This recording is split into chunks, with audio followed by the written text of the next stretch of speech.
여러분 안녕하십니까. 지금이 일요일 오후 4시 6분을 가리키고 있습니다. 이번에는 시내 밖에 여기부터 할 차례인데요. 1791년 전라도 진산에 사는 선비 윤지충이가 천주 교도로서 조상제사 불가 등의 종교적 가르침을 지키고자 모친상을 천주교식으로 치른 후 제사를 폐함으로 인해 사회적 파장이 일어난 신산 사건이 발생했다. 그러니까 이제 천주교도 윤지충이가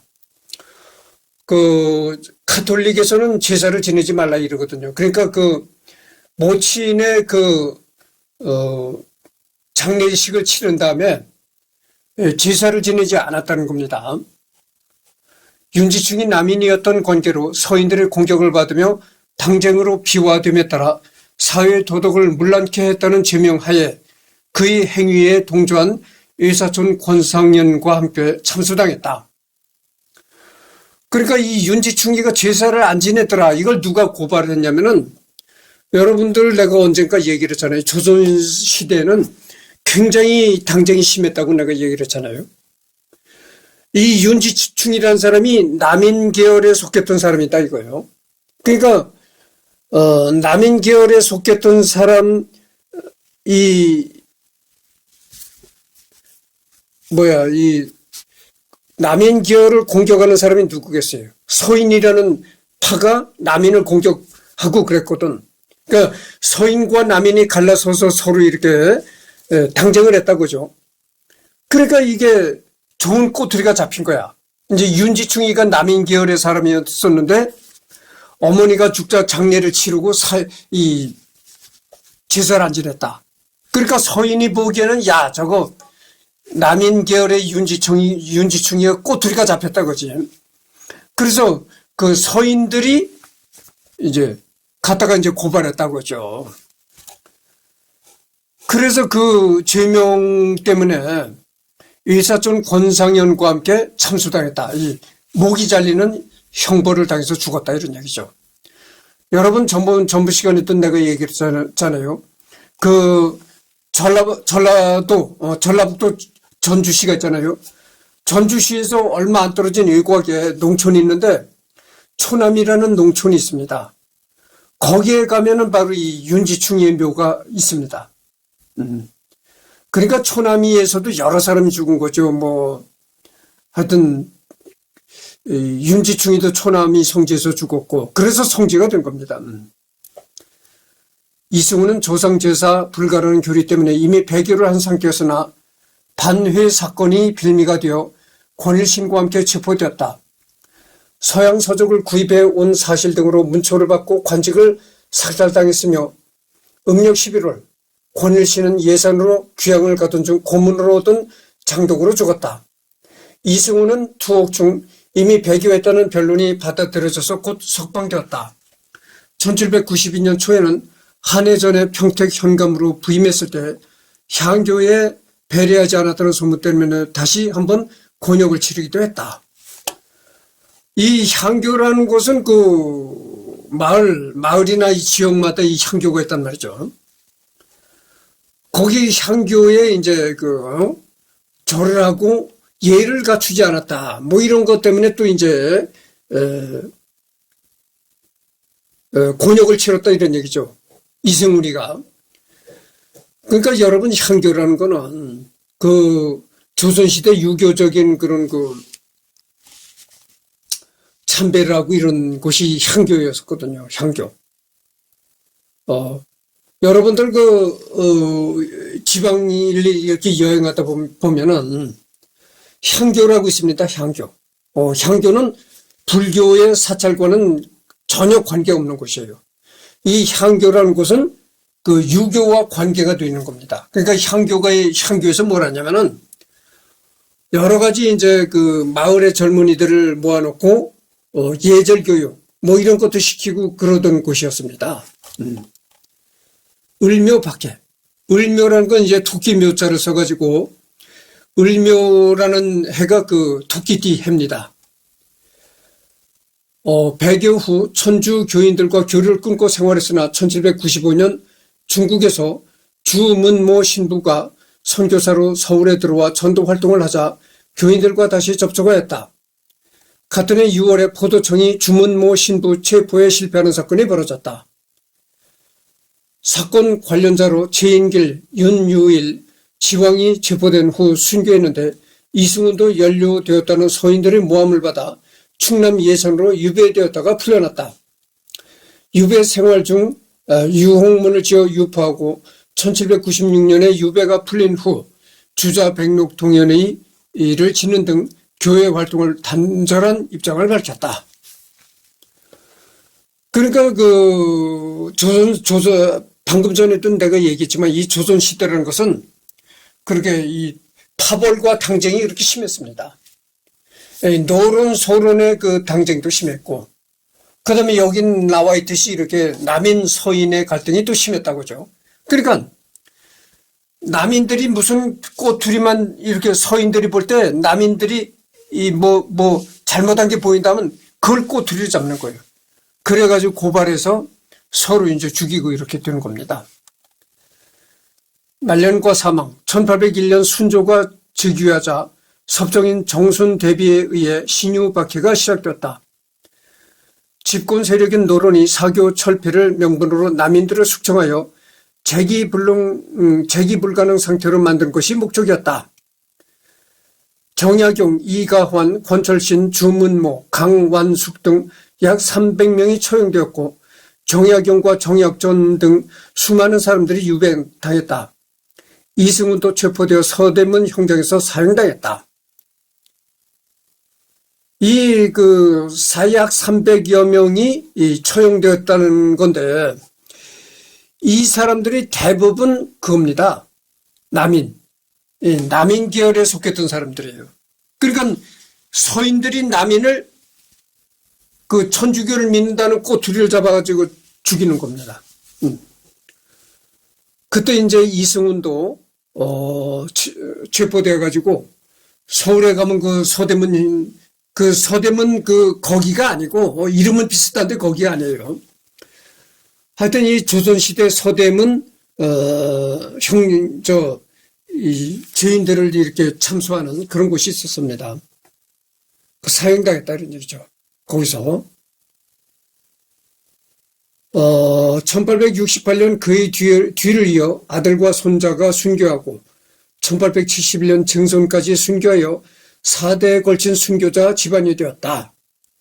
그러니까 그 이승훈이는 이승훈뿐만이 아니고요.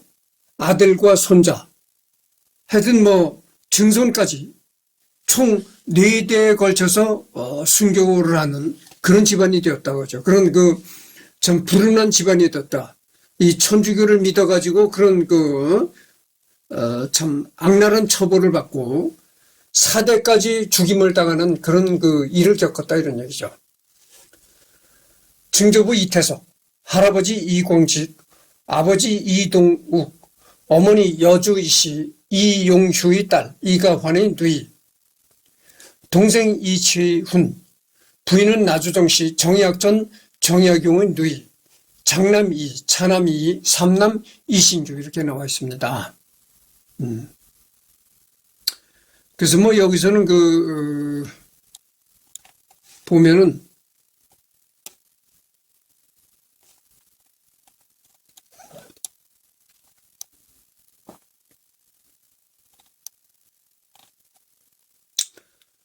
하여튼 정조실록이 이렇게 나와 있다고 하는데 이게 정조실록입니다. 예? 이게 정조실록인데 잠깐만요.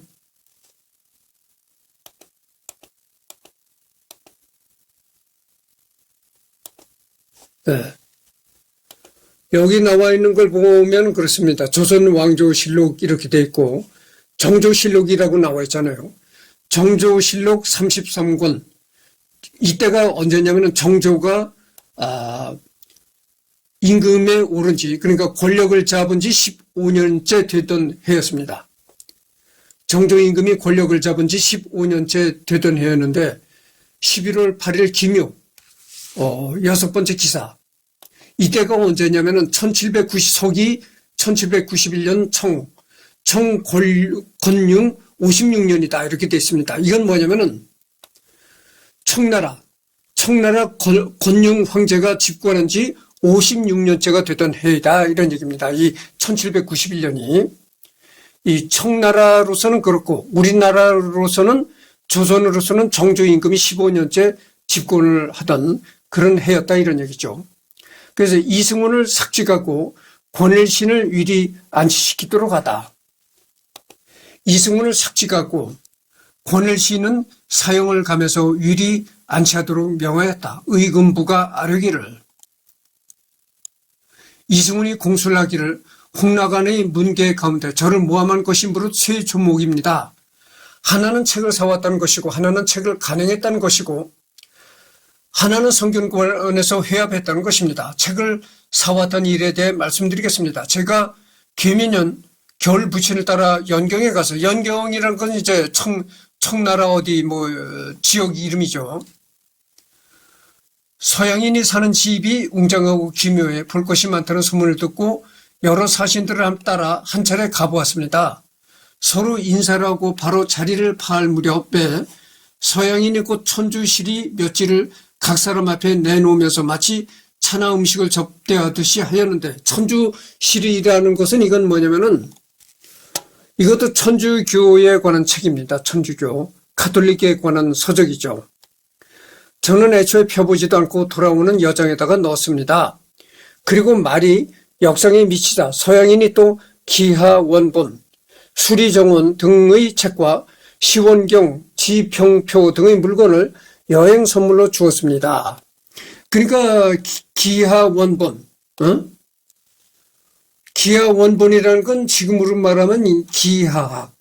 여러분들 그 고등학교 수학 시간에 기하학이 나오거든요. 그러니까 이게 한마디로 기하에 관한 수학책입니다. 기하. 그리고 수리정원이라는 것도 이 한마디로 수학책이죠. 그러니까 그때 당시 조선에는 이런 기하학이라든지 이런 그 수학에 관한 책이 없었거든요.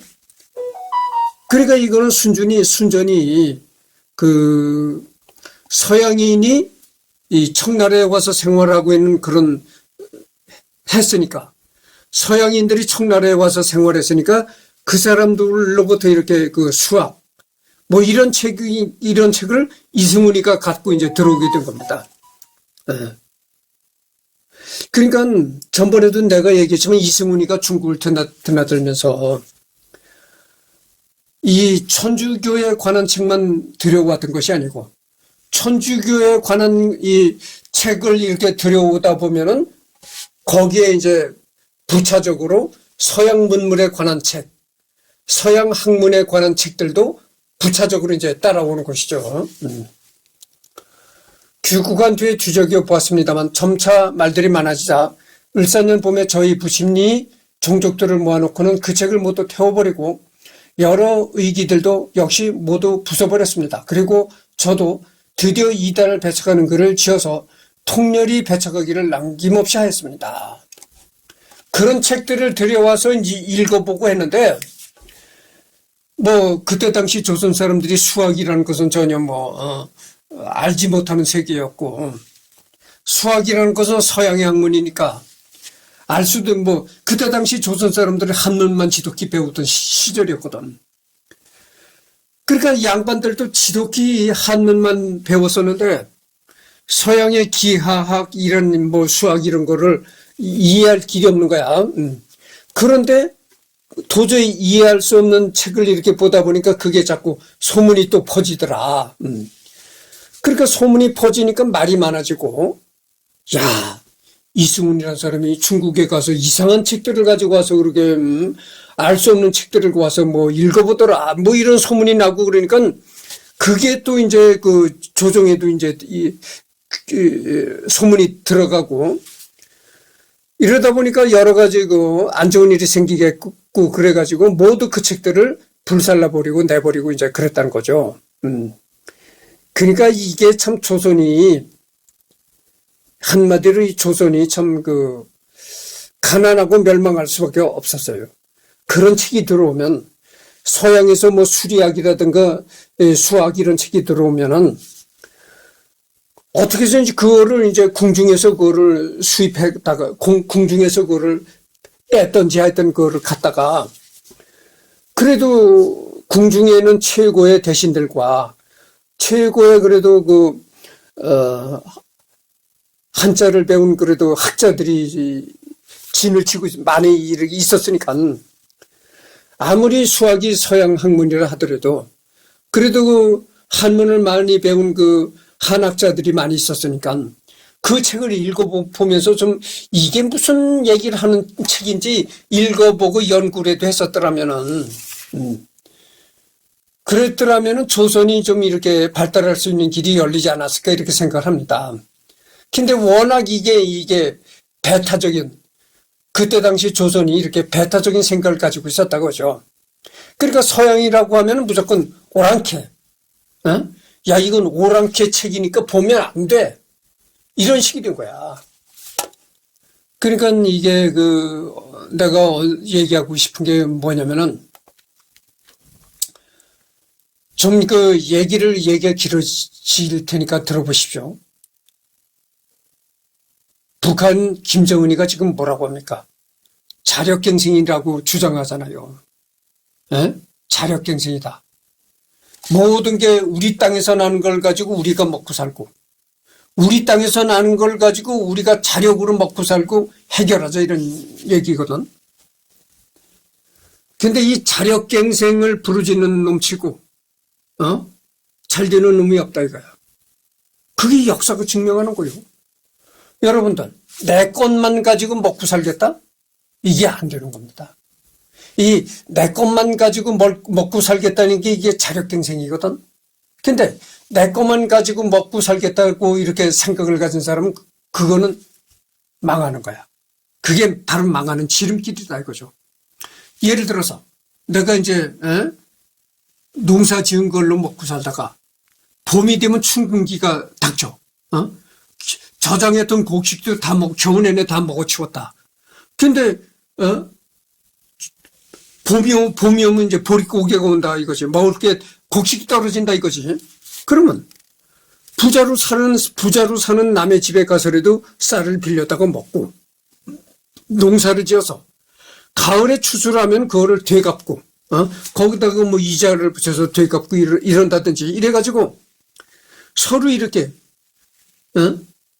물건이 교환이 되고 돈이 돌고 지금 당장 내게 없으면 남의 집에서 꼬다가도 이자를 얼마간 이자를 붙여주고 남의 집에서라도 꼬가지고 받아서 먹고 또 내가 생산하면 가을에 가서 그거를 갚고 이렇게 늦췄다 땡겼다 하는 이런 게 필요하다 이거.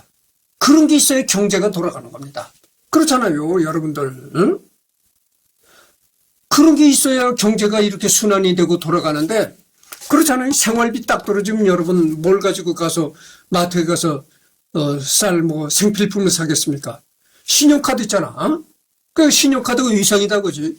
그러면 생활비가 딱 쉬운 말로 내가 예를 들어서 얘기를 하는 겁니다. 통장에 잔고가 딱 떨어졌어. 그러면 자력갱생이라고 외치는 놈은 그냥 앉아서 굶을 수밖에 없다 거야. 꼭 자력갱생이라고 외치는 놈은 쫄쫄 굶어. 이 통장에 돈이 딱 떨어졌으니까. 근데 신용카드가 있는 사람은 통장에 돈이 딱 떨어져서도 굶지를 않는다 이거예요. 마트에 가서 신용카드로 위상으로 샀다가 또 다음 달에 어떻게 돈이 생기면 그거를 또 갚고 이렇게 땡겼다 늦췄다 이게 바로 경제활동이거든. 그래서 땡겼다 늦췄다를 안 하고 내 것만 가지고 먹고 살겠다 이러는 놈은 멸망한다니까. 그 김정은이가 맨날 자력갱생이라고 외치잖아요. 자력갱생이다. 이 자력갱생을 외치는 놈치고 멸망하지 않은 놈이 없다 이거야. 그게 바로 역사가 증명하는 거야. 내가 왜 이런 얘기를 길게 하냐면 조선시대가 바로 그랬던 사회야. 이 조선시대가 지금의 북한의 김정은이처럼 자력갱생으로 살아가는 사회였어요. 그러니까 이 조선이 망했다니까. 그래서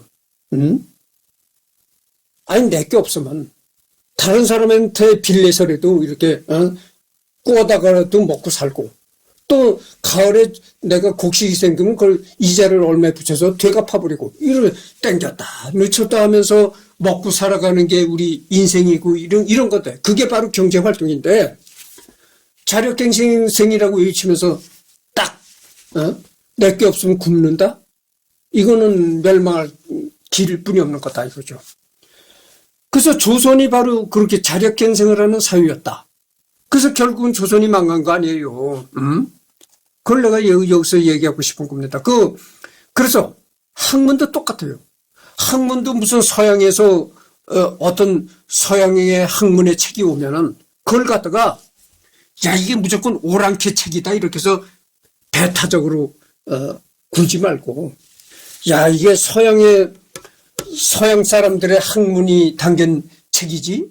그러면 서양의 학문을 그때 당시 사람으로서는 서양의 학문을 잘 알지를 못한다 하더라도 그래도 어쨌든 간에 궁궐에는 그 한문을 많이 배운 사람들이 많으니까 그래도 그걸 읽어보고 어떻게 연구라도 해야 될 그런 자세를 가졌어야 되는데 야 이건 오랑캐 책이다. 서양 오랑캐들의 책이다 해가지고 무조건 이렇게 버리거나 불태워 없애거나 이랬단 얘기죠. 그러니까 도저히 학문이 발달할 기회가 없는 거야. 학문이. 학문도 서로 이렇게 교류가 되고 이렇게 되는데 그러니까 이 조선이라는 나라는 결국은 수학이라든지 이런 물리학, 과학 이런 이공계의 학문들이 지금 현재로 말을 하자면 그거요. 이과계통의 학문들이 전혀 발달을 못했던 거예요. 그래서 결국은 조선이 멸망하는 결과뿐이 안 됐다 이런 얘기죠. 지금 그거를 내가 얘기하고 싶은 겁니다. 그게 안타까운 겁니다. 그게 이 조선 시대의 안타까운 그 면이다 이거죠. 그렇잖아요. 또다시 내가 얘기를 하지만 어떤 중국에서 어떤 서양 학문의 책이 들어왔다 하면 어떻게든지 그거를 읽어보고 서양의 그런 그 책이 얘기하고 있는 학문의 이치 같은 거를 이론 같은 거를 어떻게 쓰든지 연구하고 그거를 탐구하려고 했었어야 되는 건데 무조건 그 오랑캐 책이다. 이래가지고 내버리고 불태워버리고 또 입으로 떠드는 건 무조건 자력갱생만 떠들고 이랬다 이러거죠. 그러니까 그 결과가 어떻게 됐느냐? 망했다 이겁니다.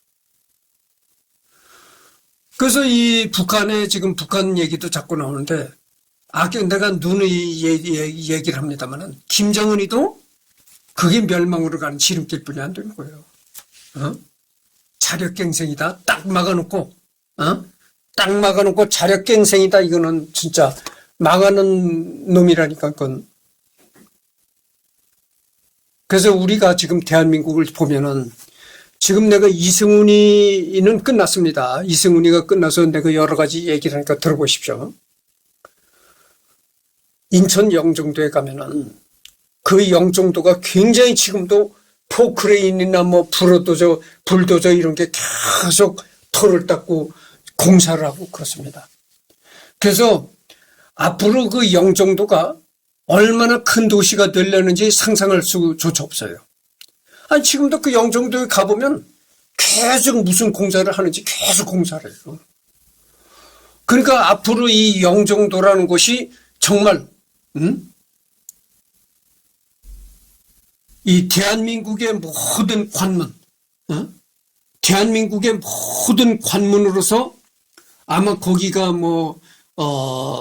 경제, 문화, 체육, 모든 이렇게 아우러지는 그러니까 대한민국의 모든 문화와 세계 문화가 이렇게 아우러지는 그런 국제 도시로 영종도가 될 것 같아요.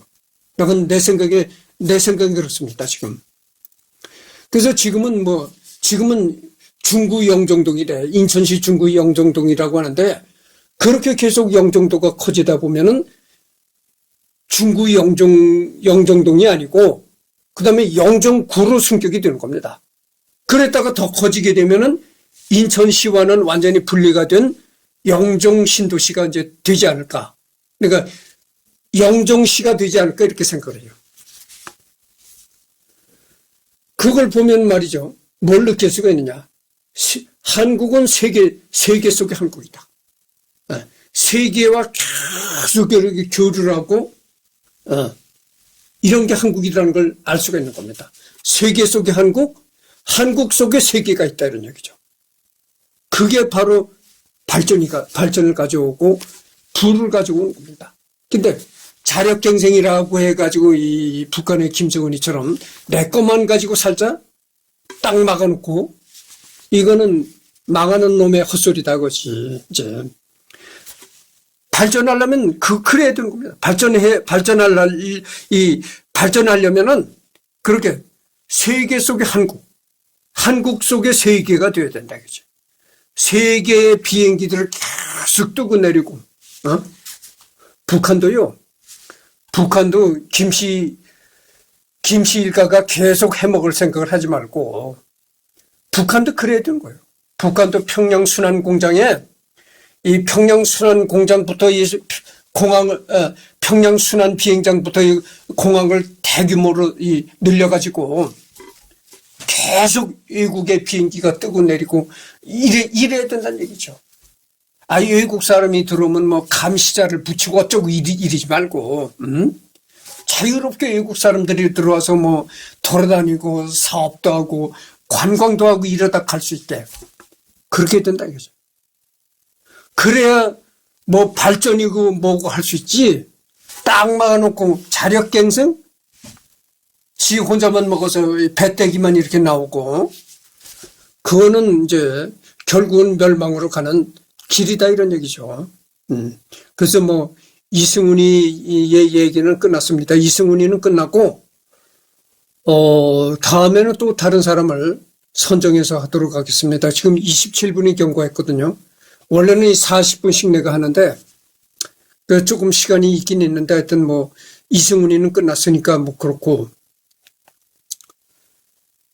그래서 오늘이 일요일 날이잖아요. 내일은 내가 또, 출근을 해야 되고, 그래서 내일 하루만 일하고, 내일 모레서부터는 이제 연휴가 됩니다. 구정 연휴가 돼가지고, 그렇게, 화요일부터 일요일까지 놉니다. 그러니까 뭐 시간이 많죠.